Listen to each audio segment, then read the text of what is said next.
So what's going to be happening today is we're going to be taking a little bit of a deep dive and maybe some slight tuning as well into the car that won the drag race showcase. Now this car is incredibly impressive.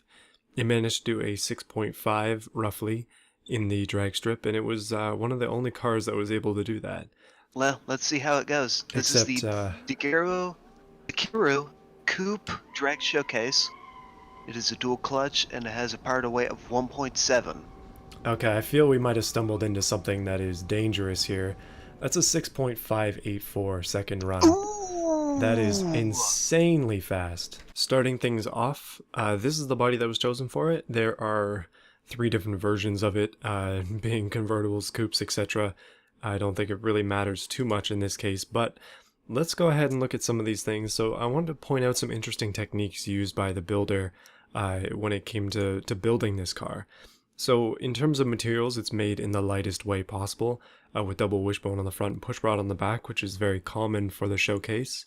We also have a V10, a magnesium V10, 7.7 liters technically, with 4 valves, aluminum heads, and it makes approximately, it's 2,109 Newton meters and 2,054 horsepower. Nothing is really out of the ordinary in terms of the engine. It's just a well-tuned engine. It's got a very specific torque peak over here, quite a bit of torque made around the 5,000 RPM mark. Yeah, you'll note the air ratio is all the way up.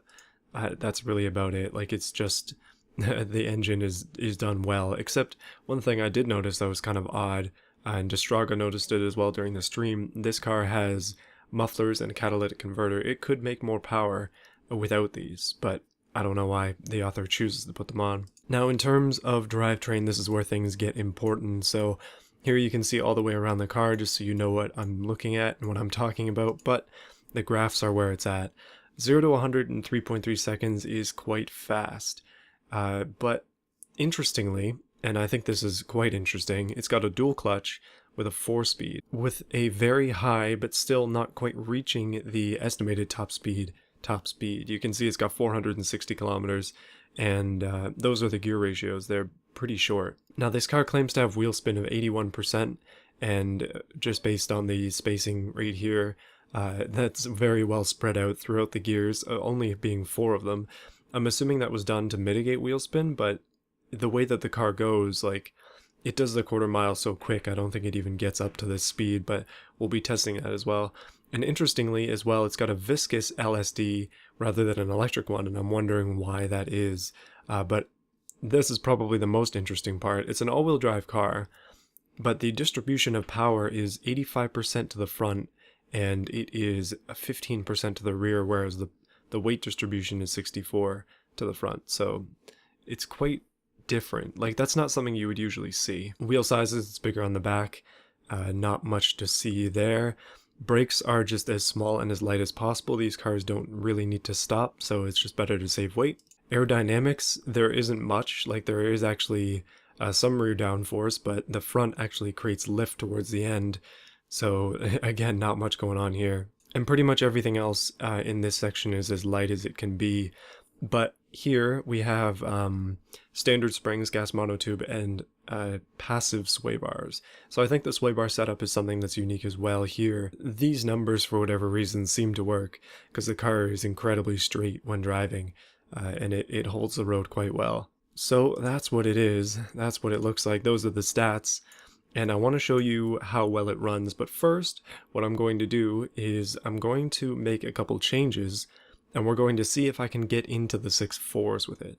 That's really my challenge for today. Most of today is going to be driving, so yeah, you'll get to see that in a bit. But first things first, I'll export this, and then we'll come back and make some changes. Now this car is obviously very finely tuned. It was very easily getting into the 6.5s without even trying, and most of the time I would just have to start it properly and it would get that instantly. But what I want to do is we're going to do my theory that it'll make more power without mufflers on it, which is indeed the case. Not that much more, but enough. So it's making just a little bit more power. theoretically it should be quicker then. And the biggest change I want to make is I'm actually going to put a sequential gearbox into it. We'll keep the 4-speed, we'll keep everything here, but I'm going to make it so that I can shift it. Even when going into sport mode with this car, it didn't help, but I want to try with sequential. I've got a lot more experience now after driving all those drag cars, and I think that that'll help. And again, I'm going to go electric LSD, which does lower the wheel spin by a decent amount. So hopefully with these like small changes, I might be able to get a little bit more time out of this car, we'll see. And just so they're different, I'm going to paint this one blue. So first things first, I'm just going to show you how the original goes. This is its fastest time right here, 6.517 seconds, which is the fastest time in the showcase, and I believe that it also had this time, and this time, and the next time, and the next one. So it held the leaderboard for quite a while, all the way until the end. I want to show you how it does it. Alright, so we are at the drag strip. Remember again that this is the original untouched version. All I did was export it. I want to show you how this car goes. We'll do a few runs just so you can see that I'm not faking it in any way. The car was accused of cheating before, but yeah, it's not cheating. It is legitimately just this fast. And as you can see, top of the drag strip, that is a 6.528. So again, not a record-setting time, but a fast one. Let's do it again. So keep in mind that this is a dual clutch. All I have to do is just hit the A button and then it shifts into gear, and that's it. 6.577. Just a little bit slower than that last one, and we'll do one more so you get the point. This car is very, very quick. And it's consistently quick as well.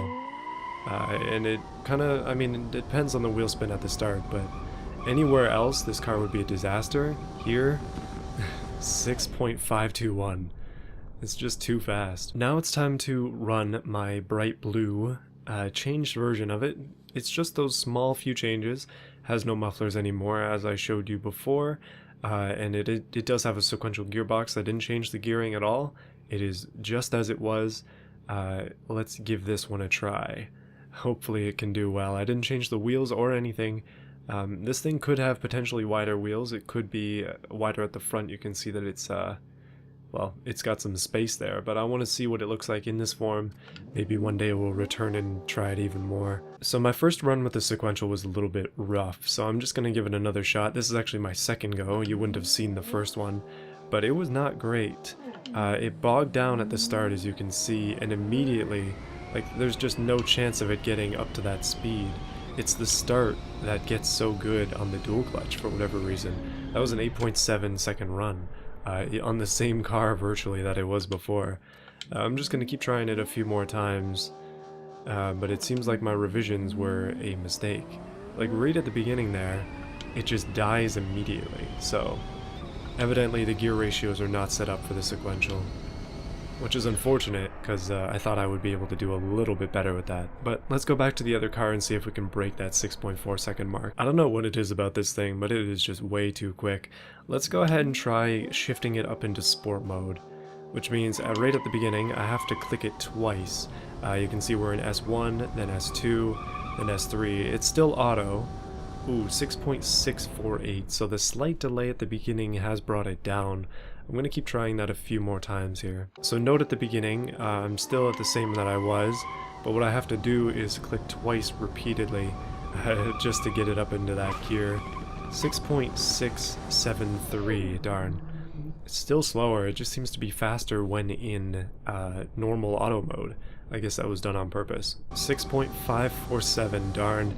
I am trying my hardest to get under 6.5 seconds, but it is not working. Goodness, I don't even know. I was gonna try manually shifting it. I actually did at the during the stream a little bit towards the end of it on the second part, if you want to check that out. And goodness, 6.519, that's the closest I've been today, but yeah, it's just really hard to get this thing perfect. I'm gonna end up trying this like 1,000 times. Alright, so let's try out some different launches. What if we launch halfway in the rev range, like approximately here? Oh yeah, no, that's just the same thing that happens with the sequential. Like, this car really needs to get into that boost to keep going, and I mean, I'm still under 7 seconds, so it still would have done very well, but a slower start like that is not going to help. Let's do it a few more times and then I have another idea. 6.560, darn. Okay, I'm gonna keep going. Ooh, 6.595, darn, I thought that was a 495 so for a second.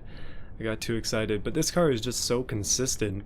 Like, it's always, if you time it properly, it is all about that initial timing.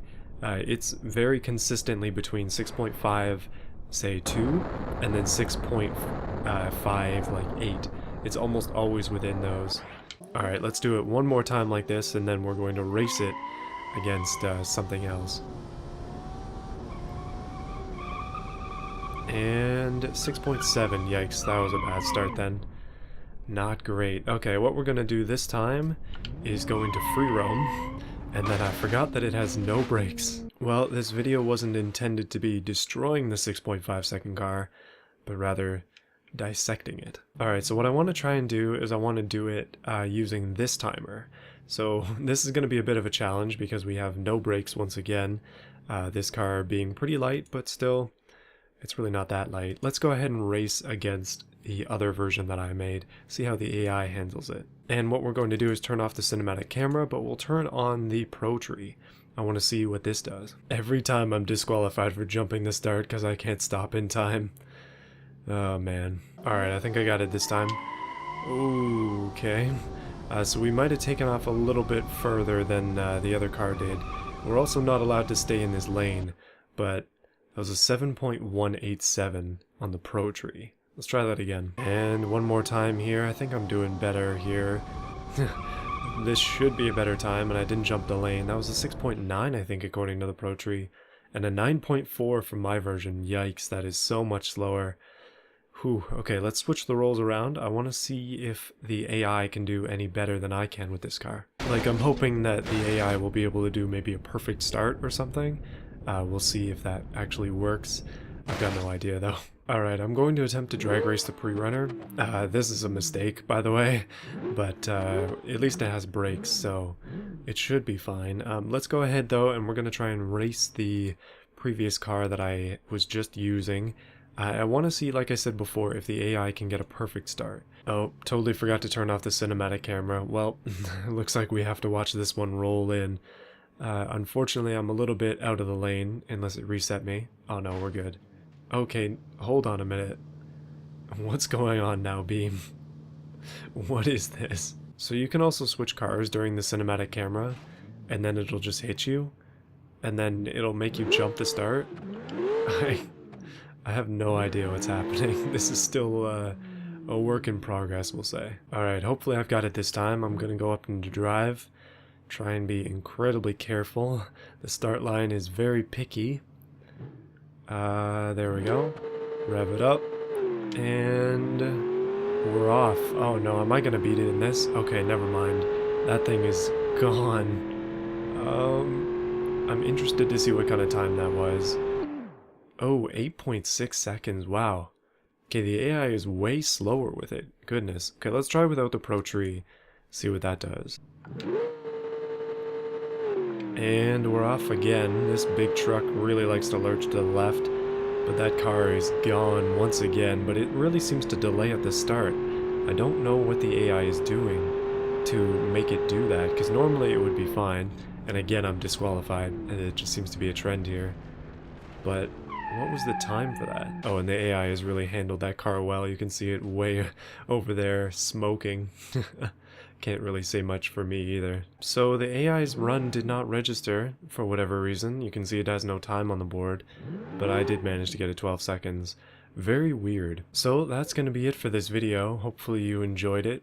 We didn't really learn that much, to be honest. I honestly thought there would be a little bit more in terms of quirky features with this car, but it didn't really have that much. It just seems to be a well-tuned, like well-designed car, one that is incredibly capable on the drag strip, and just hooks up effortlessly. Like if you hold down the throttle, hold on, you do have to rev it up. I guess that's what the AI doesn't do. So it seems like the AI won't rev it up like this, because when I do that and I take off with this thing, that's when we get our seriously fast speeds and cross the line with no issues at all. Except for braking at the end. I guess that's where that parachute comes in. But we didn't really learn that much. I mean, front-wheel drive bias seems to be the biggest change I see when it comes to this car versus others. Having driven this one a few times, and then also quite a few times during this little video, I can safely say that it's quite a fun one. And whoever is the author of this one, I'm not going to reveal your info unless you want to be revealed, but just thank you for making it for the showcase. It's been a very interesting ride. It's cool to have something that's so good that very few cars actually came close to it. So let us know your secrets, or don't, and we'll have to figure them out ourselves, but that's going to be it for this video. I just want to say a special thank you to those who have chosen to support the channel via the join button. We have Will, Canadian Steel, Boris Ramirez, and Slow Fried Chicken 69. Thank you so much for your support. I also want to say I do have more merchandise coming out soon. Currently working on that, but you'll see that as a video of its own, almost a bit of a promotional piece, we'll say. So that's going to be fun, but things are busy the next couple weeks, so these videos are going to be a bit shorter. Hopefully that's okay. I'm just busy the next 2 weeks, so I'm not really able to do long videos, but that's going to be it for this one. I'll see you again on Friday.